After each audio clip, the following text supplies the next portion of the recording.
I've always been fascinated and stared at maps for hours as a kid. I've especially been most intrigued by the uninhabited or lonelier places on the planet, like Greenland, for instance, or just recently flying over Alaska and an icy chain of mountains and islands uninhabited. Andrew Bird. Nice. I like those choices.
From high atop the battlements of Castle Curmudgeon, where everybody knows the quickest way to a man's heart is through a nice big platter of seal meat and whale blubber.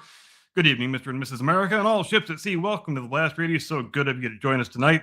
And as you may already be aware, the matter of Greenland, specifically the territorial sovereignty of Greenland, more specifically the question of who shall be Greenland's colonial master, has been a topic of much discussion and controversy in recent weeks, and much of that discussion and controversy, not surprisingly, has been overheated and hysterical to the point of being really quite funny. In fact, some hyperventilating Europeans and many hyperventilating Democrats have even taken to calling it the Greenland crisis.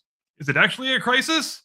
Not really. How do we know it's not a crisis? Because we're literate enough to understand history didn't begin 5 minutes ago. And we are circumspect enough to recognize that all events in the present day are a culmination of a long series of previous events that transpired in years and decades and centuries past. And so, in order to underscore and reinforce these concepts that we endeavor so often on this program to underscore and reinforce, and in service to the cause of public mental hygiene, tonight we present for your kind consideration Curmudgeon's Field Guide to the Barren Arctic Desert that those cheeky Vikings ironically named Greenland, including an appearance by our special guest star, the Monroe Doctrine. And without further ado, let's strap on our sealskin boots and saddle up our trusty polar bear and begin the expedition, shall we? Episode 1, 986 AD, the first Norse settlement. Greenland enters recorded history the way many places do, by accident, by exile, and with an aggressively dishonest marketing campaign. Eric the Red, banished from Iceland for killing people who were apparently insufficiently understanding about being killed, sailed west and found a vast frozen landmass that he promptly named Greenland. This was not irony, it was branding. Medieval branding, to be sure, but branding nonetheless. The Norse settlement of Greenland was not a colony in the modern sense, it was more of a gamble. A thin string of farmsteads clung to the southwestern coast, surviving on seal meat, walrus ivory, and an almost heroic, some might say irrational, level of stubbornness. There was no state apparatus, no standing army, certainly no imperial bureaucracy. Governance, such as it was, consisted of assemblies, kinship ties, and the shared understanding that wind and snow and ice are the real sovereigns. And this is worth lingering on for just a moment because it reminds us that for most of human history, sovereignty was not about flags or treaties, it was more about presence. If you could live in a place, farm a few meager crops there, and manage not to die immediately, you could plausibly claim ownership of it. As such, Greenland was not owned so much as it was endured. The Norse didn't conquer Greenland, they survived it, at least until they didn't. Episode 2, 1262 AD. Greenland enters union with Norway. By the mid-13th century, the Greenland Norse did what frontier communities often do. They desperately appealed for help. Or, more precisely, they acknowledged the sovereignty of some distant king in some faraway land in exchange for the vague promise of protection, legitimacy, and trade. In 1262, Greenland formally entered into a union with the Kingdom of Norway, becoming, on paper at least, a constituent part of a medieval Scandinavian realm. This was less an act of imperial expansion than one of administrative housekeeping. Norway didn't suddenly garrison Greenland or make any meaningful investment in its development. The crown asserted sovereignty in the way that medieval states preferred, by writing it down and trusting that geography would take care of the rest. And geography, in this case, was a very persuasive mistress. The Norse settlements declined over the following centuries, battered by shifting climates, economic irrelevance, and competition from the Inuit, who were far better adapted to the environment, having lived in it since time immemorial. By the 15th century, the Norse were gone, not conquered, not overthrown, simply erased by entropy. What's remarkable is that Norway and later Denmark never relinquished their respective territorial claims. Greenland became a sovereign possession without subjects, a legal fiction floating over an empty ice sheet. It was conquest by paperwork, and it worked rather astoundingly well. Episode 3, 1721, Danish-Norwegian resettlement and colonization. Greenland re-enters the European consciousness in the 18th century, not because it suddenly mattered strategically, it very much didn't, but because Europe never entirely forgot how much it dislikes unfinished business. In 1721, the Danish-Norwegian crown sponsored a renewed settlement effort led by missionaries who believed, incorrectly but quite fervently, that the Norse colonists might just still be out there waiting to be Lutheranized. They weren't, as it turns out. What Denmark found instead were Inuit communities who had lived in Greenland continuously and successfully, while Europe misplaced the world's largest island for several centuries. This posed a bit of a mild philosophical inconvenience, which colonial powers traditionally resolve by simply ignoring it. The new Danish presence was an explicitly colonial one this time, trading monopolies, missionary oversight, and very tight administrative control. Greenland was no longer a lost medieval outpost. It was a managed possession, still marginal, still remote, but now firmly slotted into the European system of empires that assumed land could be owned even when it steadfastly resisted habitation. From this point forward, Greenland's status would be defined less by who lived there and more by who claimed it. The ice stayed the same. The paperwork improved quite a bit. And that distinction between presence and possession is going to matter a great deal once the United States of America enter our story. Episode 4, 1814, the Treaty of Kiel and the Accidental Permanence of Denmark. Greenland's modern political status begins, as so many enduring arrangements do, as a clerical afterthought following decades of armed conflict. In 1814, Denmark found itself on the losing side of the Napoleonic Wars and was forced under the Treaty of Kiel to surrender Norway to the King of Sweden. This was supposed to be a clean divorce. In the actual event, it was not. Denmark, in a moment of legalistic nimbleness that would make future international lawyers politely golf clap in appreciation, managed to retain Norway's former overseas possessions, Greenland, Iceland, and the Faroe Islands. The rationale was thin, but the ink on the signatures dried anyway, and all of the wax seals were properly affixed, which in international law is what actually matters. Thus, Greenland became Danish not because Denmark had conquered it or settled it anew or even particularly wanted it, but because nobody else objected strongly enough at the negotiating table. Sovereignty here was not asserted with cannons or with colonists, but with a carefully worded footnote. When Edward Bulwer Lytton famously posited that the pen is mightier than the sword, this is just the sort of thing he was talking about. And this moment is a crucial one because it fixes Greenland's status in the European order just 9 years before the United States would announce loudly and with great self-confidence that Europe was no longer welcome to rearrange the Western Hemisphere at its will. Timing, as it turns out, is everything. Episode 5, 1823, the Monroe Doctrine and America's Grand Declaration. In 1823, President James Monroe informed Europe politely, firmly, and with a confidence that was not entirely justified by the current state of American military power, that the Western Hemisphere was no longer open for colonial business. The Monroe Doctrine was not a treaty. It was not even enforceable. It was, at the time, more of an aspiration than a policy, but it was also a warning shot. The doctrine rested on a simple premise. European political control in the Americas is inherently destabilizing and is therefore unacceptable. New colonies were out. Old ones were more complicated. The United States, still young and rather deeply insecure, was nonetheless staking a moral and strategic claim to hemispheric guardianship. Notably, Greenland was not mentioned. This was not an oversight, rather, it was a feature. Greenland sat awkwardly at the edge of geography and definition. North American in location, European in administration, and Arctic enough that nobody wanted to think very deeply about it. Thus, Denmark's claims slipped through the doctrinal net, grandfathered in only by inertia. The Monroe Doctrine, like all great declarations, drew bold lines and left the margins as fuzzy as possible.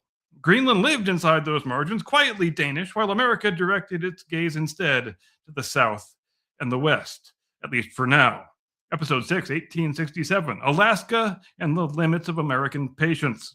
If Greenland represents the European talent for hanging on to territory by paperwork alone, Alaska represents the American allergy to leaving European powers anywhere nearby. In 1867, the United States purchased Alaska from the Russian Empire for $7.2 million, an act that was widely mocked at the time and almost universally praised in hindsight. This was not about whaling rights or seal pelts or even gold, really. It was about proximity. The idea of a European imperial power squatting indefinitely on the North American continent offended American strategic sensibilities in a way that could not be tolerated, even if the offender was broke, distant, and slowly collapsing. Had certain voices prevailed, voices counseling restraint, thrift, and minding our own business, Russia might well have retained a colonial foothold in North America well into the modern era. The Monroe Doctrine, in that case, would have remained a polite suggestion rather than a lived reality. Alaska established a precedent. European possessions in the New World were acceptable only so long as they were temporary. The United States might tolerate them, but it would not forget them. And somewhere across the Arctic waters, Greenland quietly took note. Episode 7, 1898, the Spanish-American War, or When America Learned It Had Muscles. By the end of the 19th century, the Monroe Doctrine had evolved from a diplomatic posture into something closer to a personality trait. The Spanish-American War in 1898 marks the moment when the United States stopped merely objecting to European imperialism in the Western Hemisphere and began physically dismantling it at gunpoint.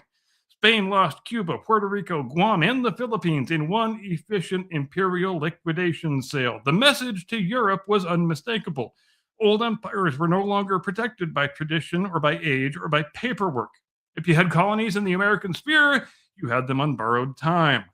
This mattered for Greenland not because Greenland was threatened, but because the rules of the game were changing. The United States was no longer a continental republic with regional interests. It was becoming a hemispheric superpower with strategic horizons. The doctrine was no longer about non-interference alone. It was about control of outcomes. And in that worldview, geography becomes destiny. The Arctic stops being a frozen wasteland and starts being a map of future transit routes, military positioning, and access corridors. Greenland's value begins to shift, not as land, not as a colony, but as a platform. Denmark still owned it, but like a buxom blonde in a bar on a Saturday night, America had started noticing it. Episode 8, 1914 to 18, World War I and the Strategic Awakening of the North. The First World War reconfigured strategic thinking everywhere, but it had a particular effect on how powers viewed geography. Oceans stopped being moats and started being highways. Distance stopped being protection and started being vulnerability. The Arctic world entered military consciousness not as a battlefield, but rather as infrastructure. Shipping lanes, communication routes, refueling points, and future air transit corridors became planning considerations. Greenland's location, once a liability, became its defining feature, a massive immobile aircraft carrier between North America and Europe, whether anyone admitted it yet or not. The United States emerges from World War I with industrial power, financial leverage, and global reach, but also with a new obsession: strategic depth. Security was no longer about borders, it was about buffer zones, access control, and forward positioning. Greenland, again, remained Danish on paper, but it had entered the American strategic imagination in a way that it never had before, not as a territory to govern, but as a terrain to control indirectly. The old European model of sovereignty, of flags, monarchs, charters, and so forth, was colliding with the new American model of logistics, access, and influence. Episode 9, 1941, World War II and the end of Greenland's innocence. World War II is the moment when Greenland stops being abstract and becomes operational. When the Germans occupied Denmark in 1940, Greenland's legal status became suddenly profoundly weird. It was Danish territory governed by a government that no longer meaningfully governed itself. And let's face it, if the mother country can be conquered in under 48 hours by a couple of thousand men with parachutes, then its viability as a colonial administrator of huge faraway possessions has come very much into doubt. The United States responded pragmatically, but not necessarily legally. In 1941, America moved to protect Greenland on Denmark's behalf, establishing military bases and asserting de facto control over the island's defense. No conquest, no annexation, no declaration, just strategic necessity wrapped in legal fiction.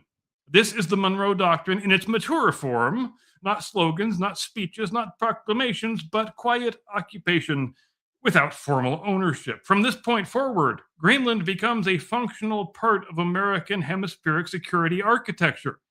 It is no longer European in any meaningful strategic sense, irrespective of whose flag flies over its capital. Denmark retains sovereignty, America retains control of outcomes, and the Arctic becomes part of the American defensive perimeter, not by law, but by logistics. Episode 10, 1947 to 1960, the Cold War and the Arctic as a tripwire.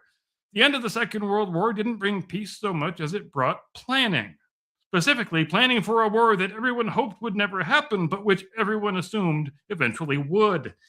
Enter the Cold War, and with it, a grim new strategic logic. If nuclear annihilation was coming, it would come like a much angrier version of Santa Claus, namely, from the direction of the North Pole. Intercontinental bombers and later ICBMs didn't travel east to west along familiar maps. They went north. The shortest path between the Soviet Union and the United States ran straight across the Arctic, and Greenland sat squarely in the middle like a very cold doormat. In this era, Greenland ceased to be merely useful, it became essential. Early warning radar systems, weather stations, and listening posts proliferated. The island became part of a continental nervous system designed to detect the first hint of Soviet aggression, not to stop it necessarily, but to give leaders a few extra minutes to decide how the world should end. The Monroe Doctrine was now fully militarized. No European power could meaningfully operate in the Arctic without American consent, and no adversary could pass through it unnoticed, at least not in theory. Greenland wasn't American territory, but it was unmistakably American space. Episode 11, 1951 to 68, Thule Air Base and the nuclear age gets real. If Greenland was the tripwire, Thule Air Base was the pressure plate. Established under a 1951 defense agreement with Denmark, Thule became one of the most important military installations on Earth, a hub for radar, air defense, and nuclear deterrence at the very edge of human habitability. This was not subtle imperialism. This was enormous runways, nuclear-capable bombers, and a permanent American presence 750 miles north of the Arctic Circle. The local Inuit population was relocated to make way for it because strategic necessity has never enjoyed the luxury of sentiment. Then came 1968 when a US B-52 bomber carrying nuclear weapons crashed near Thule, scattering radioactive debris across the ice. Denmark, which officially prohibited nuclear weapons on its territory, learned the hard way what shared defense actually means. Greenland's role was no longer theoretical, it was baked into nuclear reality. The island existed functionally to absorb risk on America's behalf, geographic insurance against catastrophe. Sovereignty remained Danish, control remained American. Consequences were shared unevenly. Episode 12, 1991. The Cold War ends and everybody forgets why Greenland matters. And then, miraculously, the Soviet Union collapses. The existential threat evaporates. Nuclear Armageddon is postponed indefinitely, and with it, strategic memory begins to fade.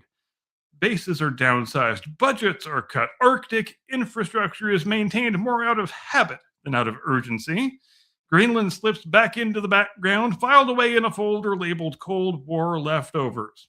This was not because Greenland became less important, but because America had briefly convinced itself that history was over. The Monroe Doctrine entered a kind of bureaucratic hibernation, if you will, not repealed, not rejected, just assumed to be unnecessary and surplus to requirements.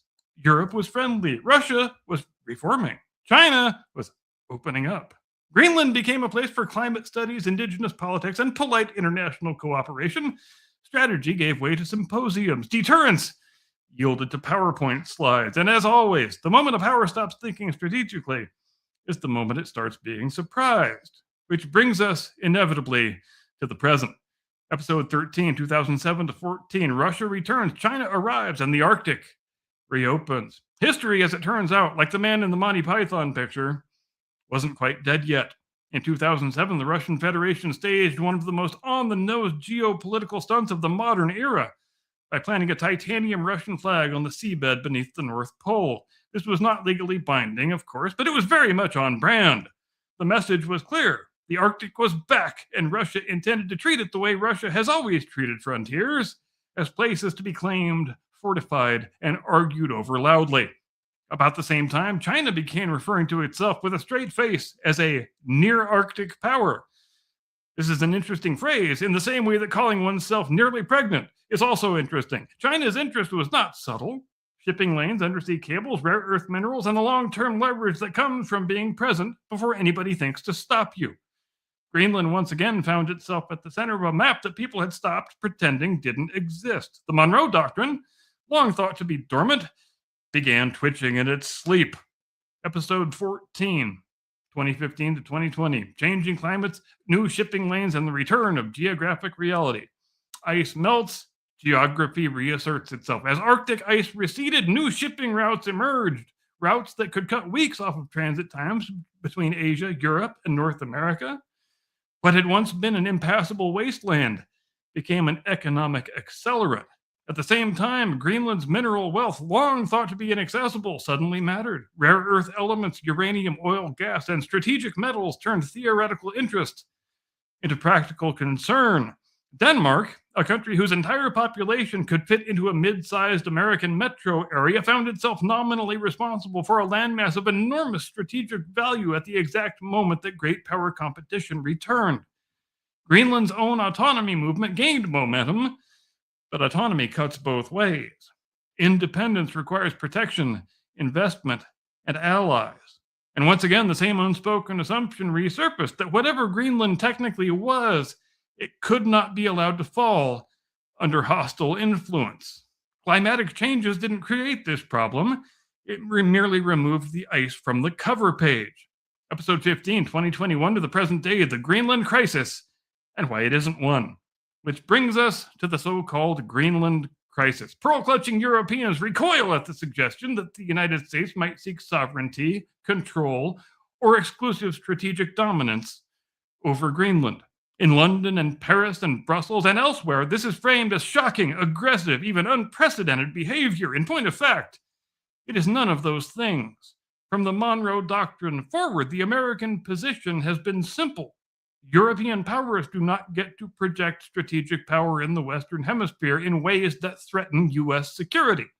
Greenland is not an exception to this rule. It is merely a test case. The fact that Denmark's claim predates the Monroe Doctrine by 9 years does not negate it. It merely explains why the issue was deferred until conditions changed. And conditions have most assuredly changed. If Greenland matters, and it very much does, and someone will control it.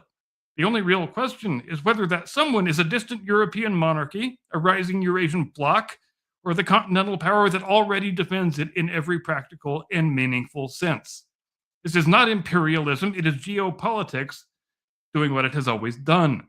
Greenland has never been isolated, it has only been quiet.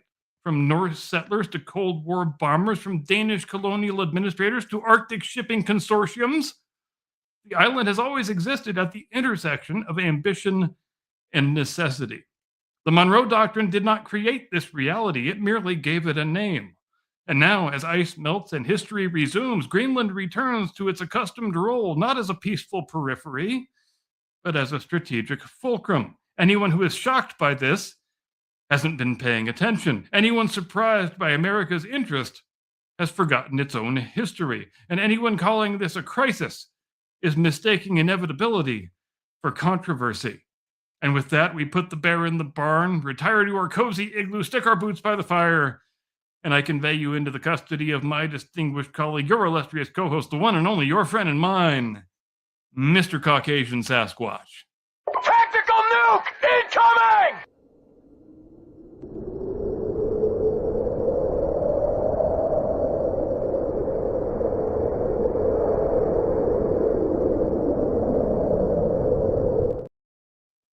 Good evening, ladies and gentlemen. Welcome to the Blast Radius. Tonight, we are going to go over a few different movies.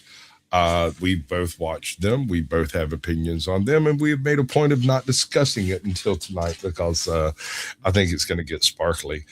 I also have brought a movie that's worth watching, by the way, but we'll save that for the end of all this. What's up, brother? What you had going on this week? Oh, nothing particularly interesting, just, helping the robots take over the world, as you do. Right. Well, I mean, you got to have a hobby, right? Yes. And I did have a chance to watch a couple of movies that you made me watch, one of which I enjoyed more than the other. But, that's why we watch movies, so we can give each other psychotherapy on Sunday night here on the Blast Radio, right? Well, for everyone else's amusement, right? Exactly. I mean, if I had to have somebody to discuss this with, I'd need a therapist. Yeah, I think I might need a therapist anyway, for God's sake. Need a therapist anyway. But okay, which one do you want to start with? I think the shortest one to go over would probably be The Rip. Yeah, I texted you earlier, I think it was worthwhile to have watched, and I thought it was when we were actually, this is kind of funny, when there was about a third of the movie remaining, and I was really enjoying it very much. I was actually almost picking up my phone to text you and say, I am really enjoying this movie, but I stopped myself because I thought, no, I shouldn't, because this picture still has time to ruin itself in the third act. And sadly, it ruined itself in the third act. And what did you think of it? All right. So like you said, at first, I was pleasantly surprised. I mean, great. It's Matt Damon and freaking Ben Affleck. I mean, can you ask for a better combo? The ancillary actors are all decent. The plot, I'm gonna hold off on plot for a minute. But it does a thing kind of like The Sixth Sense did, where it does some layered filming in a way that is really difficult to describe without blowing every single spoiler point in the movie. And so this is your spoiler warning. I'm gonna fuck this bitch up. Yeah, just it's one of those pictures that's nigh on impossible to even discuss without giving spoilers. So we just have to give the warning and proceed. So much like you, I made it through the first 2/3 uninterrupted, and then had to do some shit, came back and finished watching it. And I think that made a huge difference in how I perceived the film, because it gave me a little bit of time to sort of digest what I had seen and to realize that you're not seeing what you think you are seeing. You are seeing what you are being shown. And as such, it falls under the concept of an unreliable narrator, in that you cannot trust your lying eyes. Now, part of what blew this out for me is the overwhelming implication that Matt Damon's character is an infallible, untouchable, noble, got into the job for all the right reasons. He and the younger brother? It's his younger brother, right? Ben Affleck, or is it older brother? No, Anyway, Affleck is the older brother of the FBI guy. right. But the FBI guy is Matt Damon, right? No, Affleck and Damon are both Miami PD. Oh, okay. All right. Well, it's a bunch of different badges. It doesn't really matter when it comes down to it. The FBI, right? That was the FBI. Yeah, this is all Miami PD. Right, gotcha. But Matt Damon was the golden boy, the untouchable, like would never go dirty on a job, and yet at the same time, every single one of these dirty cops just nods right the fuck along into the dirty job that this super clean golden boy cop is putting in front of him. And from the very outset, with the initial tip off, the methodology is completely against protocol.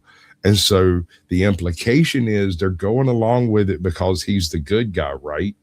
Mm-hmm. And he wouldn't lie because he's that golden boy, even though every single process, protocol, paperwork, reporting, everything fails because they simply don't do it. There's not a conversation about, hey, we probably shouldn't send this upstairs. That conversation takes place, but it takes place between two characters in a room unassociated with the rest of the group. And then no one ever questions it again. The concept that this might be a black bag, dirty job never comes up again until they're literally counting money in a room that's not supposed to have money in it. Yeah. Or we think they're counting money. Or yeah, no, see, that's the thing. You can't believe your lying eyes. And it kind of pulls a few dirty tricks in there because they depict ignorance as nefariousness in a couple of cases where someone doesn't know stuff, which that you don't know either, by the way, as the viewer at the time. Yeah, and I wanted to mention also, go ahead. It uses that ignorance against you like a dull bludgeon to beat you over the head with how dumb you are. But at the same time, you never had a chance to know what was going on. After we had texted last, however many hours ago that was, and I did a bit of reading after I was, as you do after you've watched a picture, and I actually came across an article that did much to help me understand why the movie did the thing in the third act that disappointed me so much, where it basically turns into the usual suspects and holds your hand like you're a 5-year-old and walks you back through everything previously in the movie and ties it up in a pretty bow. And I thought that was insulting to the audience's intelligence, and sometimes the audience is intelligent enough to figure out things on their own, and that's why I didn't like that approach that they took. But I came across this article in which Matt Damon says, and I found this really fascinating. He says, when you're making movies for Netflix nowadays, they insist that you explicitly explain the plot of the movie in the dialogue at least 4 times from start to finish. And because it is assumed that the average audience member is going to be sitting there doom scrolling on their phone the whole time, half-heartedly paying attention to the movie. So you need to explain things to them over and over and over and over and over again, because and Netflix thinks that is just the way that movies have to be made now. And obviously Damon finds this pretty upsetting, as I obviously do too. And you understand sort of the conundrum that it places him in as a whatever he is on this picture, screenwriter / producer, which I think Affleck is also. But Netflix, they're the ones signing the checks, so obviously they're going to exercise some type of editorial studio control.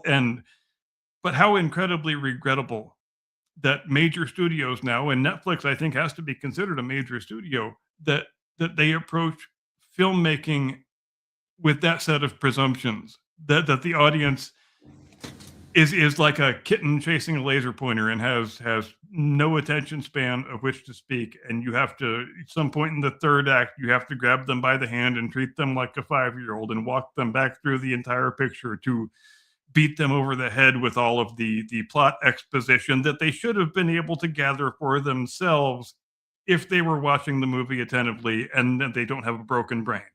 Right. And I got to throw this out there. I saw the same interview and deep tears for American filmmaking at this point.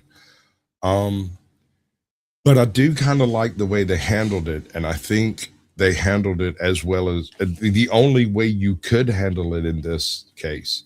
They utilized someone trying to explain what's going on who doesn't have all the information and stumbling across the right answer.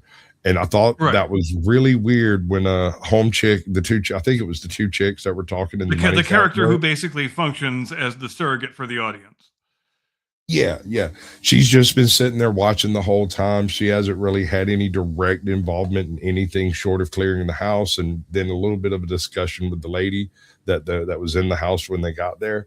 And after that, all she does is see things go on in that room, and that's where they go to have their like private conversations or whatever. Like they forget she fucking exists, and she is basically, like you said, a proxy for the audience. And so at one point, she kind of breaks it down. She's like, "All right, so we have no paperwork for the tip. We don't have any orders to do what we're doing. We're currently locked in a room with we haven't called it into how HQ. Much money, right? Nobody's got backup. He's taken everyone's cell phone, and I am afraid that we are so deep into this shit right now that we can't even see the edges of it. And I'm just here to count this money." And she goes on with what she ends up getting shot later in the picture. For like, and the fire, dude, the fucking fire, man. Oh my God. That was the most tardated. Oh God. They're in a house that the power's been turned off in. They have candles lit everywhere, like it's a freaking French boutique, a Turkish bathhouse or something. Medieval cathedral. Medieval cathedral, right. And they're standing around talking yet again, expositing the step-by-step what has just taken place in the movie for the past half hour. And I think they did this so many times in the movie because Netflix was like at least 4 times. They're like, we'll give you 50, and none of them would be right. Yeah, exactly. It had to be something like that because there is such a dramatic shift. The shift really happens, I think, once the bullets start flying. Before you had any bullets flying, I thought it was a really outstanding picture, and I was enjoying it a lot. There was no really violence or action in it of which to speak. It was just good tension-filled sort of psychological drama filmmaking, and it was fantastic. But once the bullets start flying, I mean, not only the aspect of it that bothered me with taking the audience by the hand and leading them back through the whole plot like they're a 5-year-old, but also I felt like it just devolved way too much into standard action cop movie tropes. Yeah, I mean, Affleck is in a car chase and he's got one hand on the wheel and the other hand he's shooting an M4 with one hand across his body, because you can do that. Like, come on, you guys did so well keeping this movie grounded in the real world for the first 2 acts, and don't do this shit at the end. That's not cool. You had such a good thing going. Why did you have to do that to it? And maybe it was just me that was bothered by that. They do that shit at the end, bro. I kind of feel like maybe they were given their marching orders as to how many fight scenes, how many explosions, how many of this, that, and the other thing they got to have. And they were like, all right, so here's what we're going to do. We're going to make a great fucking movie. They can't stop that. But we have to put this trash in it. And so we're going to stick all of it in the third act and make it just as junky as you could possibly imagine so that everybody sees what it is they're doing, right? But the fire scene is the most broken scene I found in the movie. There might be a more broken scene. I'm unaware of it. I didn't notice. one of the guys finds out that something sideways is definitely taking place. He needs his distraction so he can remove something from somewhere without anyone notice or get into a room without somebody seeing. You see him pick up some candles and then the scene changes, right? Yes. Now, he never says he needs a distraction. He doesn't go as far as saying it out loud. But then it cuts to the scene in the room, and I think it's the money counting room. It's a garage or something like that. Yeah. And they're standing around, they're arguing back and forth. I think there's 4 people in this room, and the room is absolutely covered in candles like a medieval cathedral. And a fire comes out of the vent and attacks the boxes nearby like a living animal. Like, it didn't just like catch the wall on fire. There are like billowing clouds of smoke coming out of this fucking vent. And I'm thinking, oh, that's crazy. How did you not notice it? I had to go back and look 3 times to be like, how did nobody notice it? But if you look at the scene, everyone in the scene has their back specifically to that spot on the wall. Matt Damon is standing with his right shoulder like facing the other guy. The other guy is staring straight down at the table the whole time. And it takes them a very implausibly long period of time to determine that the room they're in is on fire.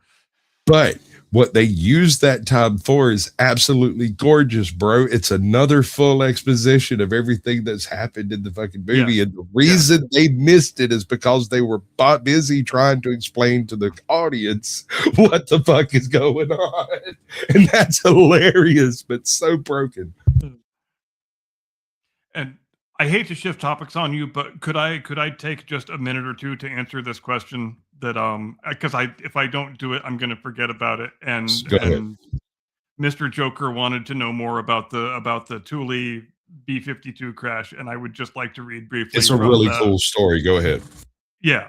21 January 1968, an aircraft incident, sometimes known as the Thule affair, involving a U.S. Air Force B-52 bomber occurred near Thule Air Base in Greenland. The aircraft was carrying 4 B-28 Fi thermonuclear bombs on a Cold War Chrome Dome alert mission over Baffin Bay when a cabin fire forced the crew to abandon the aircraft before they could carry out an emergency landing at Thule Air Base. 6 crew members ejected safely, but one who did not have an ejection seat was killed while trying to bail out. The bomber crashed onto sea ice in North Star Bay, Greenland, causing the conventional explosives aboard to detonate and the nuclear payload to rupture and disperse, resulting in radioactive contamination of the area. The United States and Denmark launched an intensive cleanup and recovery operation, but the secondary stage of one of the nuclear weapons could not be accounted for after the operation was completed. U.S. Strategic Air Command Chrome Dome operations were discontinued immediately after the accident, which highlighted the safety and political risks of the missions. Safety procedures were reviewed and more stable explosives were developed for use in nuclear weapons.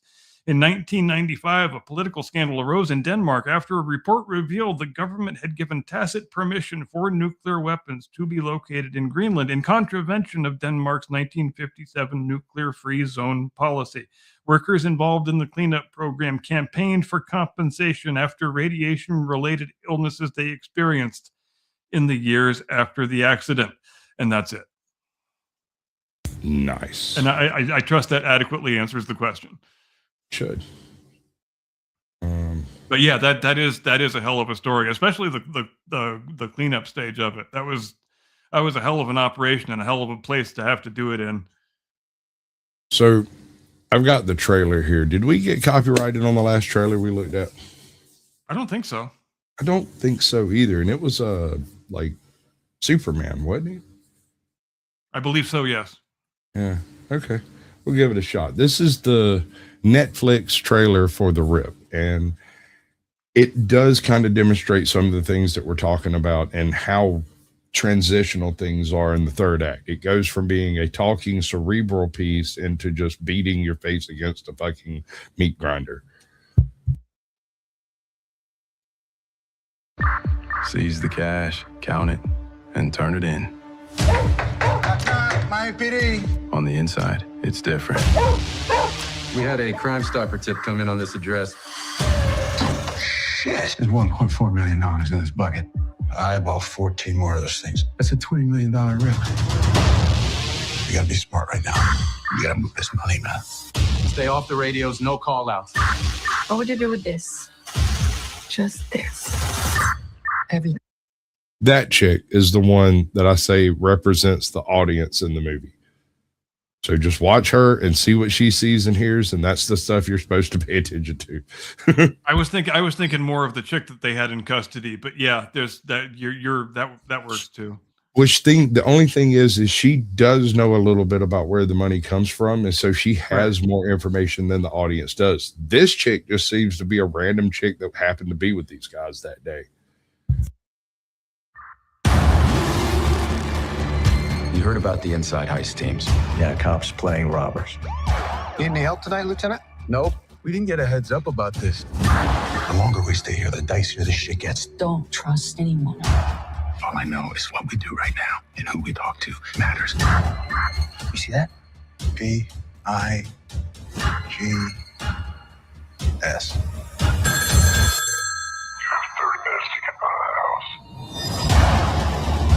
Is there anything that you've heard about him? There's snitches in every division. Watch your back. Cover! Bitch! I'm breaking loose! I got the roof! You want to steal this ship? Just say it out loud.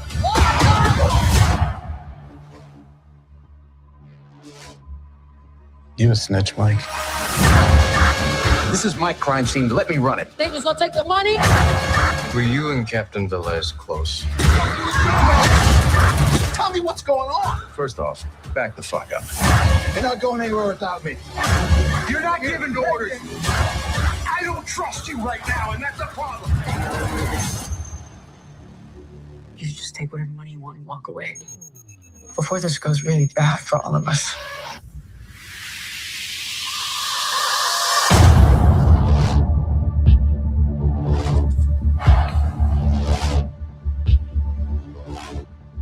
All right, let's finish what it is. Well, I had forgotten until I saw the screen on the trailer that this was inspired by true events. But in light of that, I have pulled up a Forbes article that deals with the true events that the film was inspired by. If you would like me to read from that after we're done doing what we're doing now. All right, cool. In your opinion, we're gonna completely hijack the Siskel and Ebert method, and we are going to change it and make it our own, thereby distinctly non-copyrightable. I give it 2 birds way up, right? It's worth the watch. It's silly, and it kind of does stupid stuff to the audience, but at the same time, it's a good film. Take your wife, take your girlfriend, maybe not take your kids. Way up. Okay. Yes, and I don't want to suggest in my complaints about how things went in the third act once the bullets started flying. I don't want those complaints to be taken as saying you shouldn't watch the movie, because I think you should watch the movie. I think the movie is very much worth watching, especially in light of the fact that it is very much a script-driven picture that doesn't rely on CGI bullshit and explosions and big loud nonsense. And I think pictures like that have to be supported, especially in the cinematic times that we're currently living in. So do you think this could have stood for a theater release? I was wondering about that, and I think so.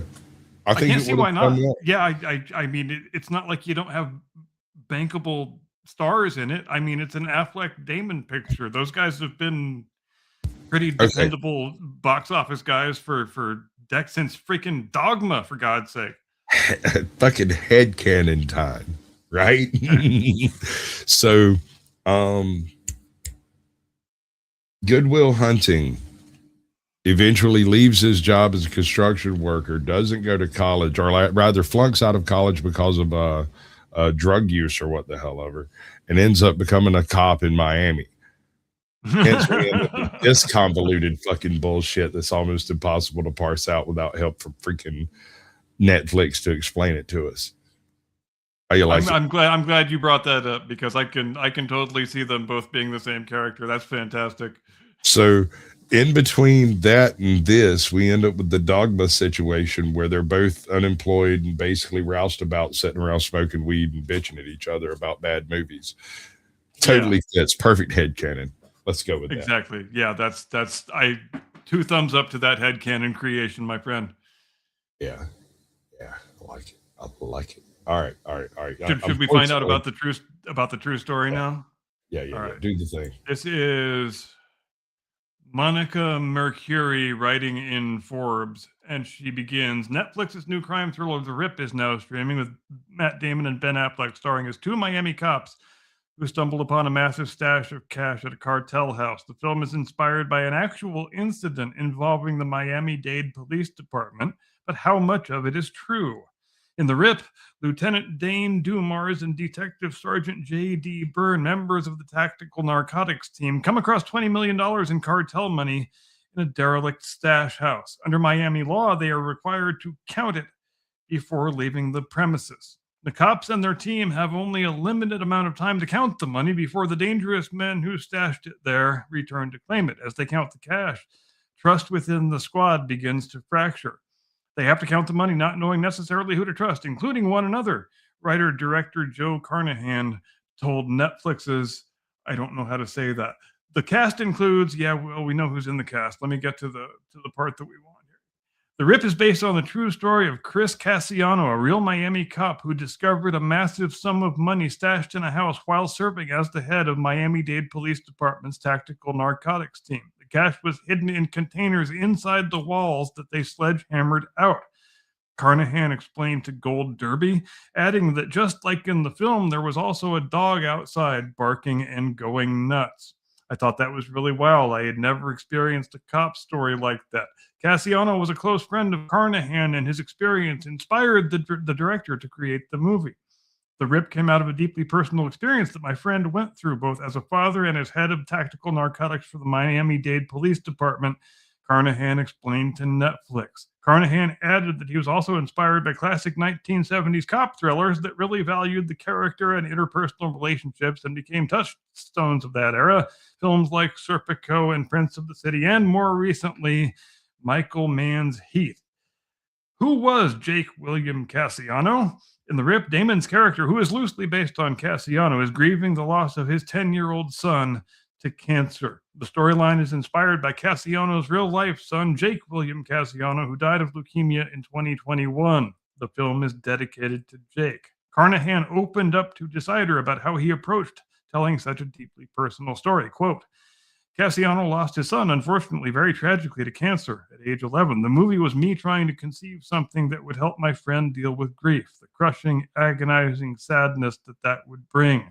It's a parent's worst nightmare. Nobody wants to outlive their child. I can't think of a worse fate. This was a clumsy way of trying to give him something. Through art, we could build a memorial, a monument to Jake and his time here, his short 11-year life. Carnahan told Gold Derby that when he showed Cassiano the film before its release, they both became emotional, calling the experience cathartic and amazing. Quote, it was really important to me that Jake be the first name you see because you understood that there was a beating heart at the center. What is fictionalized in The Rip? Well, the basic concept of The Rip, officers finding millions in cartel money and being required to count it, is true. Most of what unfolds in the film, including the corruption, dirty cops, and the confrontation over the money, is not. Although Carnahan confirmed that the dirty cop storyline was made up, he noted that all that stuff about counting the money on the seizure on scene is absolutely true. In the real situation, he revealed, it took 42 hours to count the cash. You're required to count it twice, actually, by hand, he said. The real Rip, Sasha's character, in real life, that was an older man. At some point, they sat this guy down to start counting. They had to get the guy that owned the place also counting. If you're off by $1, Internal Affairs gets involved. This is a very real thing. Carnahan added that his responsibility was to take elements of it that I thought were cinematic and parse through it. Since they couldn't make a 42-hour film, certain things were expedited, certain things were snipped, and so on. By the end of The Rip, the final tally comes out to $20,650,480, the same amount that Chris Cassiano discovered in real life. They're watching this counter. It hits a number of the final tally. Chris removes a business card and shows it to the DEA guy. It's the same number, which I thought was lovely. Carnahan added, there's not enough stories like that where everybody does the right thing. The Rip is now streaming on Netflix. Watch the official trailer below. That is the end of the article. Excellent. I kind of wish it was longer because yeah, I would like to. I kind of would like to know more about the actual story. Oh no, that's not it. It's because now we have to talk about one battle after another. Oh God.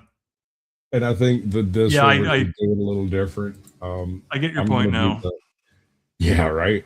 I'm gonna do the trailer first because it'll make zero sense without it. And if there's anybody in the chat who's actually seen that piece of shit, that please tell us, because we need all the help we can get with this one. Well, no, that's not how I want it. I want it right. All right. Y'all ready, folks? You got your wine, pet your cat, get your dog on your feet, light your fire, get your popcorn, and get ready for an absolute, fucking brain dead. Make sure you are all beveraged up. Definitely take a shot. What I'm doing here is I'm creating a closed circuit. Very important to keep your cap shunted like this so you don't accidentally detonate your charge. Don't stop. I want you to create a show. This is an announcement, a revolution. The message is clear. I'll be seeing you very soon. Not if I see you first.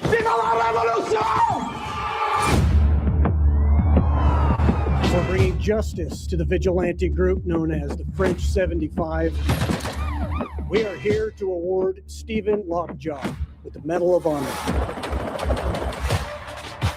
You have to understand, we'll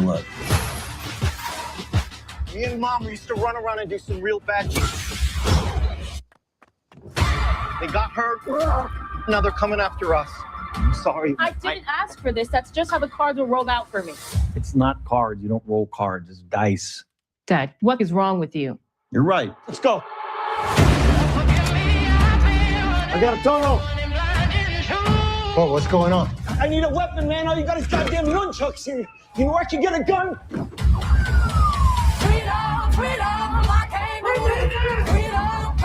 I wanted to protect you from all your mom's stuff, from all my stuff, even though I know that's impossible. This is the end of the line. Not for you.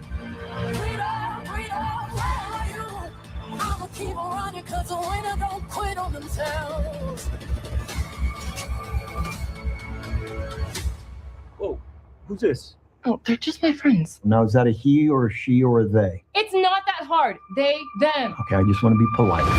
Keep running, jumping the aqueducts, fire hydrants and hazardous smoke alarms on the back of us. But mama, don't cry for me, rap for me, trap for me, live for me, breathe for me, sing for me. Yo, say it. Say it, baby. Love you, Bob. Love you too. You know what freedom is? No fear. Just like Tom Cruise.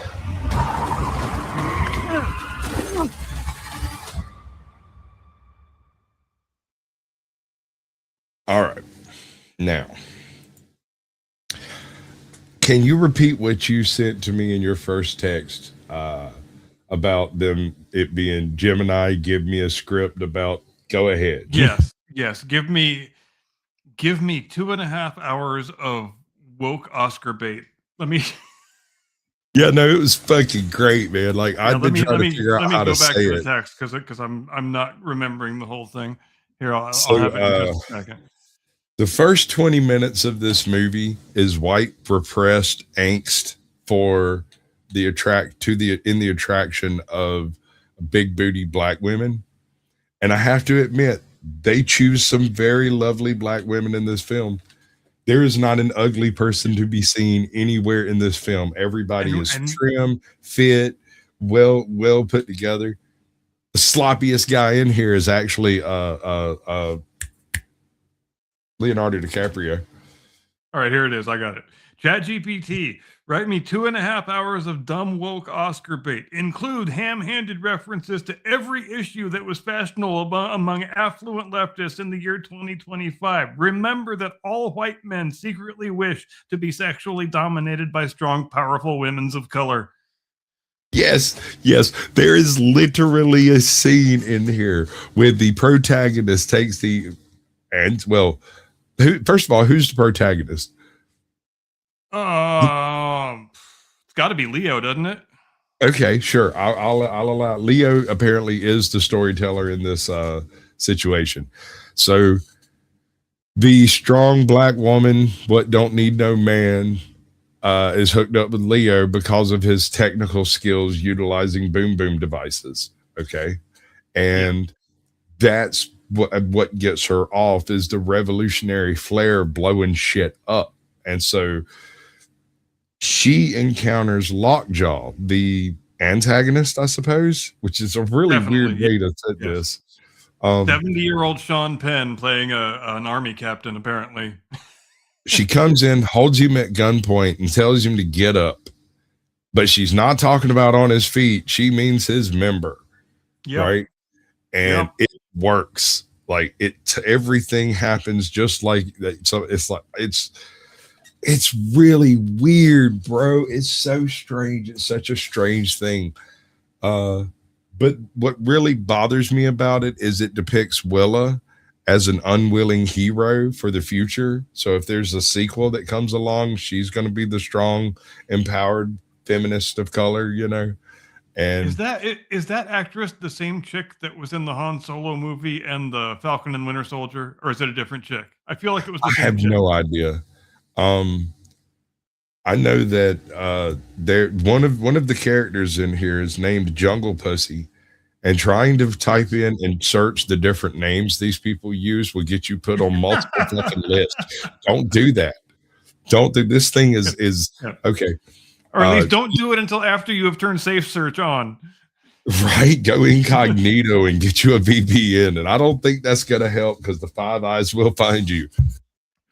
Yeah, I don't think I'm going to be doing any searches for Jungle Pussy.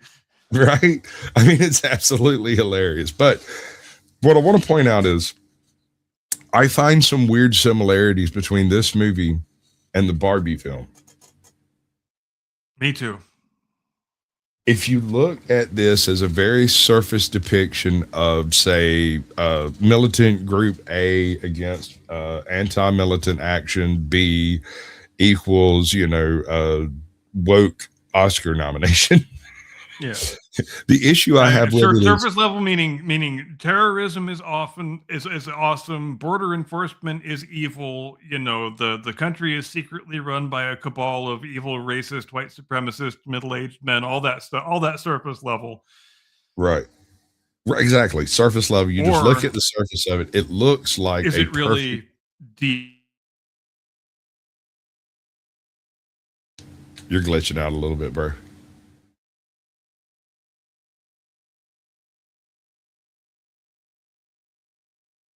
Oh, that's unfortunate. So the problem comes when you actually dig a little bit deeper into the cause and effect of why things take place. Okay. So you've got homeboy who is a revolutionary so he can get laid, apparently. That seems to be his primary motivation, is sexual activity with a beautiful woman. I got no smoke for the man. I'm just saying I might not blow some shit up for it. At best be some bomb-ass pussy is all I got to say. So he commits a dozen felonies. In the process of all of this, she gets pregnant, and you don't know whose kid it is, because during that time period she had sex with 2 white men, and the kid's half white. So it fits right in with the narrative until Lockjaw shows up, and what was it you said about the non-specific military attire? Yes, it's difficult not to notice that. Well, I think the way I framed it was if you're making a movie where you are doing constant slanderous depictions of either the U.S. military or U.S. border and immigration enforcement authorities, and you want to insulate yourself from being sued for libel by those organizations and agencies due to the slanderous depiction that you were engaged in? Well, there's a series of steps that you really have to take that you would be well advised to take. The first is to never say the name of any agency or service branch out loud. Just sort of pretend that the military and DHS and ICE and CBP and what have you are all kind of the same sort of nebulous thing, and they are all populated by the same evil white racist males who secretly have sexual fetishes for strong, powerful women of color. And also, don't use any rank insignia, any sort of distinguishing marks. Don't even use real world camouflage patterns. Use camouflage patterns that are either outdated or fictional, because then none of those agencies can look at that picture and sue you for the way that you have slanderously depicted them, because there's no way to pin down which agency or service branch is being thus slanderously depicted. And that was my theory. Absolutely. I love that you picked up on it, because I noticed it in like on the surface of my brain. There was a point I actually looked at it. I was like, what branch is this? Is this military or domestic? Yeah. Are these police or ICE? I mean, what are they? And I never did get a straight answer. She was like, wait, the movie will tell you. And I was like, I'm not so sure, and obviously it never does clarify any of that. It could have been Blackwater for all we know. Yeah. And when we first begin the picture, I feel like they very much want us to think that these are military men being depicted, but that's incongruous and doesn't make sense, because the place where that sequence is set, and it even says so on screen, is the Otay Mesa Immigrant Detention Center, which just south of here. Another interesting thing about this movie is that it was all shot in the area in which I live, so watching it, it's like a San Diego County travel log to all intents and purposes, but nothing about that is correct. And as we know, I actually just found out when we were backstage before the show started, we know this picture is based on a novel that was written in 1990. And in the movie, we have the second part of it takes place in the present day, and they tell us that there has been a 16-year passage of time, because that's, of course, the age that the daughter is now. So if present day, 2025, 26, 16 years in the past, that's 2010, 2011, when these first sequences that are being depicted supposedly take place. But you guys kind of screwed the pooch on that when you woke filmmakers, because that's Barack Obama's America that you were depicting being so evil. So whoopsie. Yeah, and really, and I've said this a dozen times since I watched the film, if this had been filmed in the 1960s or had been set in the 1960s with the Weather Underground and stuff like that, this might have been quite a decent expose on the types of motivations that lead to revolutionary type activity. Instead, they took a conglomeration of the mid 60s type of unrest, the mid 80s immigration blitz, and the mid 2000s wokerati, and mixed that together and turned it into a white supremacist nation that is literally wandering around catching and throwing out brown people. That is exactly what they're depicting. And I think it's a little too on the nose. I think it's so on the freaking nose for modern politics today as to literally be thumbing the nose to the producers and all the people that be. Everybody who forced this movie to be made the way it was made. There is a scene in this movie where a pregnant woman is firing an LMG, and it's gorgeous. I mean, I'm not going to lie. I had to go have sex with my wife immediately after that. All the other sexual stuff, nothing. Dead as a doornail, dead fish, right? Suddenly there's this hot pregnant chick just spraying a freaking train car or some shit. And I'm like, honey, we've got business to tend to. Not just pregnant, like about to burst pregnant. Yeah, and her reasoning for leaving her child with the white guy is because the revolution isn't going to have itself. Yes, exactly. And of course the the kid actually winds up being secretly the child of the Sean Penn character, Mr. Lockjaw, right. Captain Lockjaw, Colonel Lockjaw, whatever you want to call him. Yeah, and, Admiral Lockjaw by the end. Yeah, because that was the That was the price that she had to pay when she was arrested for a murder after the very Symbionese Liberation Army style bank robbery that they did. There's a lot of very SLA, very Black Panther type imagery in this thing. Like you said, there's a lot of sort of incongruous different time periods that are attempting to be depicted here. A lot of strangely anachronistic dialogue too. At Yes. one point, one of those guys calls people reefer addicts. I mean, are we Yes. in 1937? Who the hell says reefer addicts? But anyway, yeah, that was the price that she had to I don't want to Take the use hot the beef nomenclature that they injection. used in the film, but she had to perform certain services for Captain Lockjaw, as he was then, in exchange for getting a spot in the witness protection program, and that wound up being the procreative act that created little Willa, who thinks she is Leo DiCaprio's kid, and obviously Leo thinks that too. And that's one of the big twists that gets unveiled as we go along in the proceedings. But there's something else here. There is the metaphorical 10,000 foot view of this film, in which this woman named after 3 cities in California, I can't remember her name, but it's like Perfidia Beverly Hills. Yeah, Perfidia Beverly Hills. She literally gives birth to the revolution by abandoning her child and breaking up the family so that she can go off and be antagonistic through the rest of the film. After she gets arrested, she basically just vanishes out of the film entirely.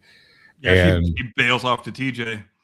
Right. Yeah, she's off Tijuana or some fucking weird. Everybody says she's dead, but I don't think it ever actually depicts her in any situation that would have ended with her dying. She just ran away, right? Well, no, she goes and gets the daughter out of the high school dance. They come face to face with each other. That was her. Me and my wife argued. Hold on. Me and my wife argued for 45 minutes about who it was that was actually taking her out of the dance. I was saying it's her mother, and she was saying, no, it's the other chick, Jungle Pussy. And I was like, it absolutely was her mother. There's no doubt about that. That shit bent my brain when it wasn't her mother. When she convinced me it wasn't the chick's mama, I couldn't understand why this scene was even taking place. It didn't make any sense. Who else would walk into the jaws of death for that? Yep. I've got a surprise for you over here. Okay. So I went and found Critical Drinker's take on this, and can you believe it's only 7 minutes long? Let's have it. All right. I give you... I'll be talking Scottish for the rest of the episode now. Great. One battle It'll after be fine. The Critical Drinker.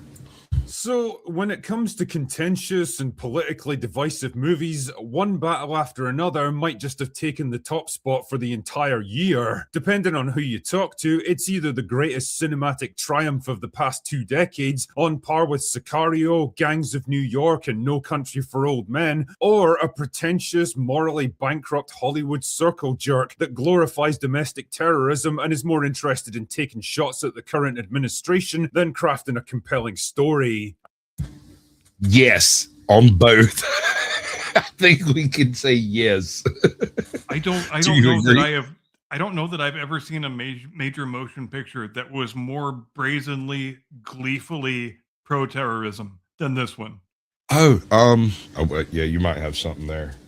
I have to think on that one. And in the middle of this cultural maelstrom is little old me, who's left with the job of setting aside what this movie represents and focusing instead on what it actually is. And I'm sorry to say that what it is a frustrating mixture of superb acting and directing talent desperately trying to elevate a script that doesn't really deserve either. A movie that's too long, too sluggish, too self-important, and too wrapped up in its own messaging to keep me invested.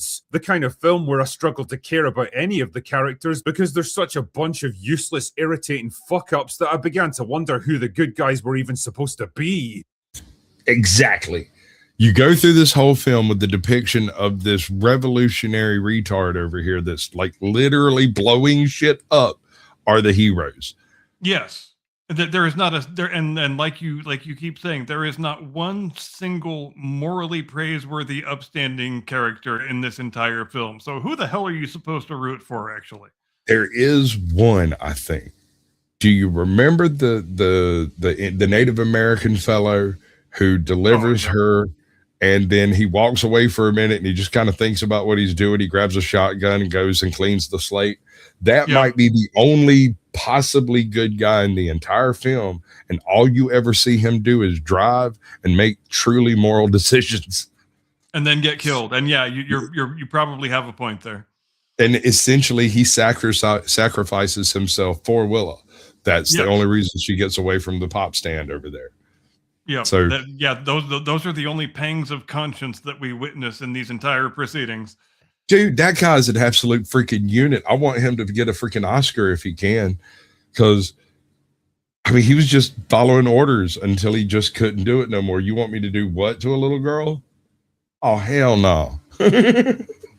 Anyway, unlike this movie, which drags on for nearly 3 excruciating hours, I'm going to try and get this review over with quickly. So on to the plot summary. The movie begins with Pat and Perfidia, and yes, that's apparently her real name. Right. Who are members of a far-left revolutionary terrorist group that are definitely not Antifa, and also lovers. I mean, fuck me, I guess she must have a stunning personality or something. I don't know, man. So you say what you want to say. I think she's gorgeous. I guess you're welcome to think that. I'm not saying okay. it, though. I'm all right. To each his own. I'm just saying. But whatever. Anyway, not Antifa are busy making the world a better place. Let me rephrase that. She's gorgeous when she smiles. If she's just sitting there giving you fucking uggy face, yeah, she's uggy like all bitches be uggy. I mean, maybe below the neck I could get into it. I don't know. I could definitely get into it below the neck. Do you see that girl in them jeans? Jesus Christ, dude, what's wrong with you? Property that will have to be repaired using taxpayer dollars and terrorizing innocent civilians whose only crime was being in the wrong place at the wrong time. Hands. Are we the baddies? Are we the baddies? What lovely people. Things are going just swell until Perfidia runs afoul of Sean Penn, Things are going just swell until Perfidia... What are you talking about, I bet Sean dude? Penn actually touched himself when he first saw that script. Oh, boy. I bet there was a lot of the chance to play the exact kind of person that he hates more than any other kind of person in the whole wide world. Oh, God, he must have loved that. All right. Oh, wow. Runs afoul of Sean Penn, a military officer with a bit of a kink for strong black women, who captures her in the middle of a mission, forcing her to shag her way out of the problem. Oh no! What happened? Unfortunately, this creates a whole new... All right. So there's your glory shot. Here's the thing. When I was watching the trailers, I thought that was Benicio del Toro. I never actually looked at it. I just assumed it was him with a beer gut, right? Oh, you know what? I'm glad you brought that up, because I got a question to lay on you. Tell me that Benicio del Toro's character in this picture isn't the exact same character he played in The Last Jedi. No, you're right. It's the same character he's played in a few movies, to be honest. He doesn't have any of the dark, brooding, swarthy Hispanic gentleman flair. What he's got is the happy-go-lucky, slightly drunk Hispanic. Yeah, he's cool, fun, drunk guy who emerges out of the woodwork to extricate you from the situation that you're in, and then he disappears. Yeah, he's the wolf. If I had to name him as a position, he's the wolf. That's a good call. Yep. Right. He shows up, does some shit. Everybody gets away scot-free, and then he gets picked up for like a misdemeanor. Uh-huh. Walks away out of here clean as a whistle. Problem when she falls pregnant and she's not entirely sure who the father is. I mean, based on how she acts in this film, it could probably be half of Southern California. I feel like I'm gonna throw up.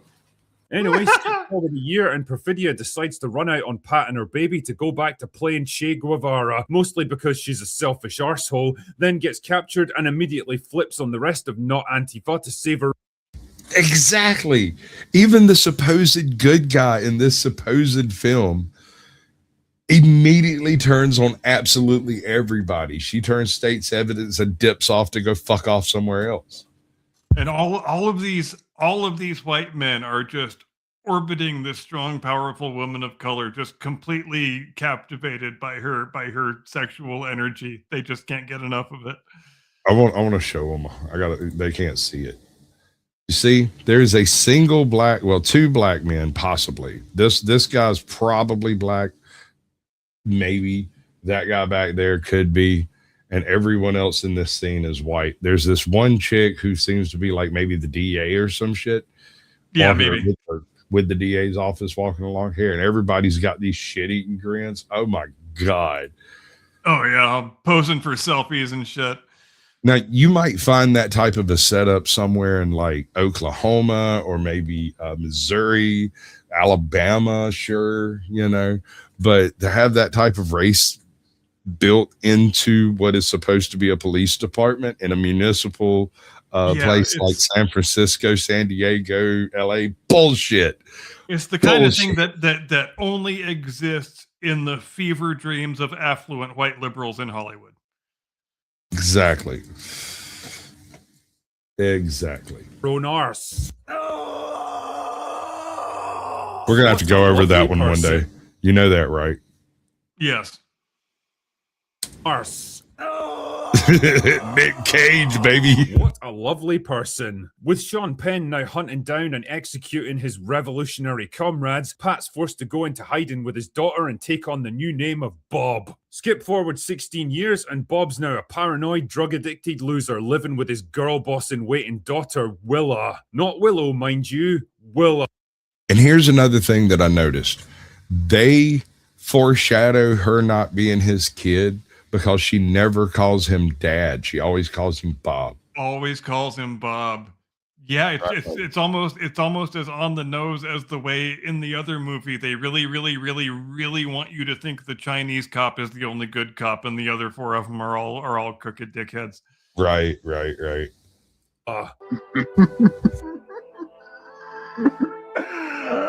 Sure, whatever, fuck it. Meanwhile, Sean Penn is a rising star in the US military, and when he's approached to join a... He says US military.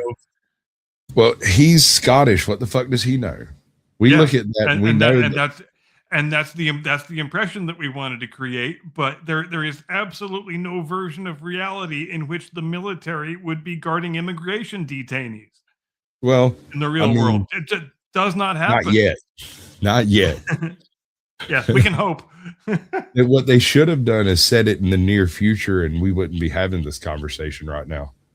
That probably would have been the safer bet. Right. Well, how can I put this? Guys who believe that white people are superior, that creates a bit of a problem for him because if they find out that he fathered a child with Mother of the Year 17 years earlier, it's not going to end well for him. So basically the movie becomes a kind of cat and mouse game where Bob and Willa are forced to go on the run while Sean Penn hunts them down with all the force of the US government at his disposal. But will father and daughter make it out the other side? Will Sean Penn finally get his comeuppance? And more importantly, will he ever get a decent fucking haircut? Now, don't get me wrong, there are definitely things to praise about this movie, but unfortunately, most of it rests on the superficial aspects of the film. From a directing and cinematography point of view, it's definitely a well put together film. It's gorgeous. Every scene in it is absolutely immaculate. It's amazing this much money was spent on something so bullshit. Well, I mean, yeah, in technical terms, I mean, outside of the obnoxiously yellow oversaturated color palette, it's flawless in technical terms. I agreed. Now there's a couple of scenes like when he's running across the rooftops with the parkour kids and they jump the gap and he can't make the gap, so he jumps for the tree. That's bullshit. Did you see that gap? That was 32-foot alleyway, bro. They long jumped a 32-foot. No. When you see them jump, they just hop. And was it on purpose that all of those kids did like a Spider-Man pose as they were jumping down, or was that just me? I think that was on purpose. I think it was part of the mystique of them moving through the city as if they were some vigilante group perpetrating justice on an unknowing world, right? Because obviously we have to equate domestic terrorists with our favorite superheroes because they're basically the same. They're basically the same thing.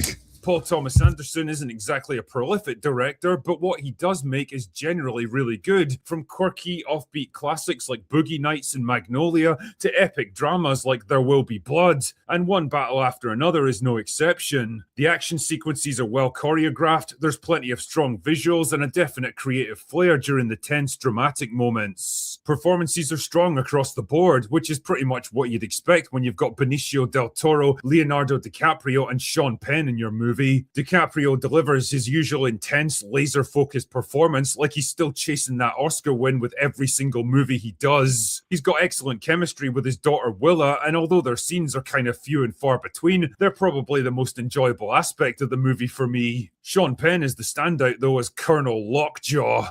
Oh, come on! Where the fuck do they get these names from? Can't wait to hear more from his superiors General Scurvy and Admiral Diphtheria. The dude looks like he's on the verge of either exploding.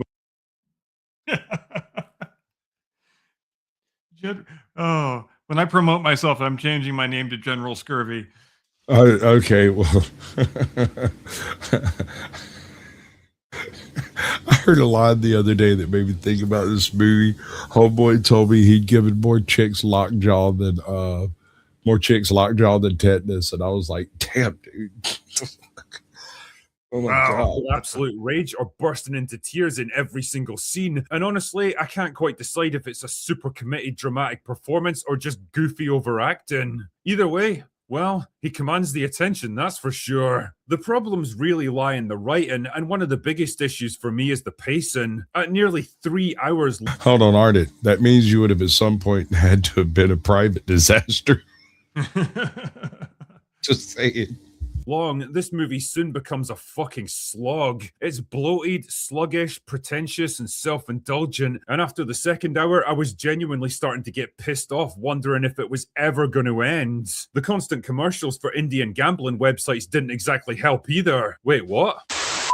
The thing is, I'm perfectly fine with longer movies as long as they satisfy two important conditions. There's enough going on to justify the extra runtime, and the characters are likable enough to keep me invested in them. And well, One Battle After Another falls short on both counts. For all the strong performances by a veteran cast, the characters they actually play are such unlikable dickheads that I really didn't care much what happened to any of them. Movies like Four Lions proved that it's possible to show people serving a terrible cause and still make them likable and interesting because there's a strong moral compass underneath it all. I never got that sense with this movie, partly because the ending implies that the cycle of terrorism and retribution is just going to continue on with the next generation, and partly because it's too afraid to engage with the idea that maybe extremism on both sides is a bad thing. Apparently the movie underperformed on its opening weekend, and to be honest, I can kind of see why. Its political messaging and moral framework feel like they've been overtaken by real-life events in recent months, and if I had to take a guess, I'd say the audiences, especially American audiences, are suffering from a kind of culture war fatigue at this point. They're getting tired of all this shit, and the last thing they need is the elites of Hollywood descending from their ivory towers to tell them how they ought to be feeling about the whole thing. Ultimately, One Battle After Another fell somewhere between the two extremes I mentioned at the beginning of this video, neither a glorious triumph nor a laughable disaster, but something a bit more mediocre. A slightly long, slightly boring, slightly forgettable, and slightly pretentious film that thinks it's way more profound than it actually is, that wasn't really worth the 3-hour runtime, and that I'll probably never bother to watch or even think about again.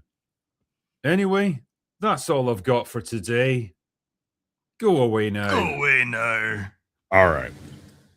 So I'm going to end this all on